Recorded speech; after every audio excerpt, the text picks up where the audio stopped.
Sometimes you gotta go back to actually move forward. And I don't mean going back to reminisce or chase ghosts. I mean going back to see where you came from, where you been, how you got here, see where you're going. Korea has been a highly contested country since the beginning of the 20th century. From 1910 to 1945, Korea was ruled over by Imperial Japan. In the closing months of World War II, Korea was split at the 38th parallel, occupied in the south by American troops and in the north by the Soviets. Initially, the 38th parallel was meant to be a temporary division, but with the outbreak of the Cold War, what resulted was the formation of a communist regime north of the parallel and a US-oriented regime in the south. While this happened in Korea, neighboring China was engulfed in a civil war between the Chinese nationalists and the Chinese communists. In 1949, the communists won, and Chinese leader Mao Zedong declared the creation of the People's Republic of China and diplomatically recognized the communist North Korean regime. Any hopes of peaceful reunification were smashed when in June of 1950, North Korea invaded South Korea. Well, the Korean War, I would say, was a product of two big historical events. One was the conclusion of World War II, and the second was the emerging Cold War. It was a Cold War, and that was a big evil country, and they were so big, and they were in competition with the United States, and no freedom, very little freedom there, lots of propaganda. We had some too, but they seemed to have more. From 1950 to 1953, a bloody and indecisive war would be fought, known as the Korean War. Though fighting subsided in 1953 with the signing of an armistice, it was not followed by a formal peace treaty. Those sorts of divisions were always intended to be temporary. The same thing happened in Vietnam, as everyone knows, okay? The idea was that you would temporarily cease the fighting and allow for some kind of a referendum, a vote, where the people could decide which way they wanted the nation to go. And unfortunately for the Korea's reunification has never happened. So the parallel today is one of the most heavily guarded and dangerous places in Asia, if not the world. The United States is still technically at war with North Korea to this day. But should the US intervene militarily once again? Though North Korea's nuclear program began in the late 1950s, it was not until the collapse of the Soviet Union in 1991 that ambitions for a nuclear arsenal were pursued. Well, I know the basic thing about nuclear weapons is that we've tolerated their presence now for a half a century, and sooner or later it's going to come back to really bite us.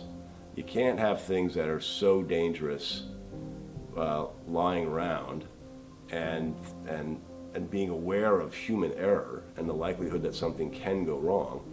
It was great that we had the Nuclear Non-Proliferation Treaty, which attempted to stop the spread of nuclear weapons to other nations, but as we're seeing with Pakistan and North Korea, the genie's out of the bottle, and we are in a very dangerous time now with more countries being able to afford to pursue the nuclear option. So it's a real dangerous thing.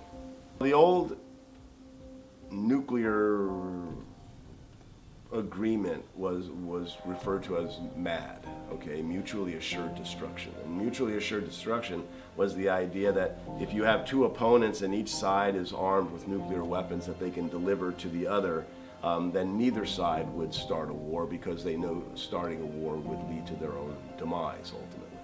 I don't think he thinks he could win, period. The young dictator, the grandson of Kim Il-sung, as much as we portray him as a crazy guy, I think there's a strong rational streak in what he's trying to do. Maybe he's just trying to protect his country by being so derogatory. He's worried that the West probably would engineer some kind of regime change, And he's seen other examples where that's happened. So we saw Libya. Libya was pursuing a nuclear weapon. It decided to not pursue it, and not too long thereafter, Muammar Gaddafi was overthrown. So people look around and they say, is there a value in having a nuclear weapon in terms of keeping your regime in place? And it does seem like that is a very a good way of doing it. So I don't think the sort of let's go in and assassinate this guy is going to solve things. I think there needs to be a regional solution. It has to be something that involves all the powers there and tries to solve the problem. Sanctions can be effective over the long term sometimes, but along the way, sanctions have the tendency to really impact the most powerless people in a society. We saw this with Iraq, okay? We had placed sanctions on Iraq. Iraq ran out of medical supplies. They couldn't take care of their children. There were food shortages, all those sort of things. That's part of our effort to displace Saddam Hussein. North Korea has been under pretty stiff sanctions for some time now, and the people there are suffering. But North Korea, to their sort of credit in a perverse sort of way, have found ways around the sanctions. So I'm not sure that more sanctions are going to work. And also I would add that if we have sanctions without really the cooperation of the Chinese and the Russians, the two nations that border North Korea and that are somewhat sympathetic to them, without their real rigid enforcement, I don't think sanctions will work. In Trump's style, which is like his governing style here in the United States, is, you know, lots of bluster, insults, but not the kind of patient diplomacy that might be better off solving this. And there are ideas out there. You know, people talk about if the North Koreans are afraid of being wiped out by the West, then what can we do to remove that fear? Okay, maybe we tell the Japanese and the South Koreans that you know, the United States doesn't promise to militarily intervene. Or maybe we make an announcement that we promise not to start military hostilities. Something like that that would calm down North Korea somewhat. Those things might work.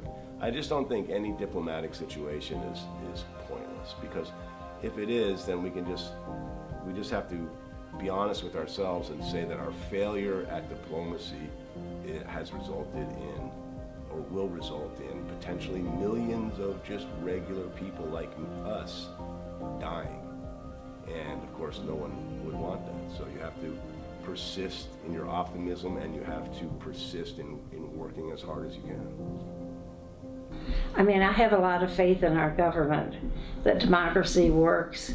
People aren't going to be too wild and get us into a whole lot of trouble. However, I have seen it. But I think ultimately democracy will win.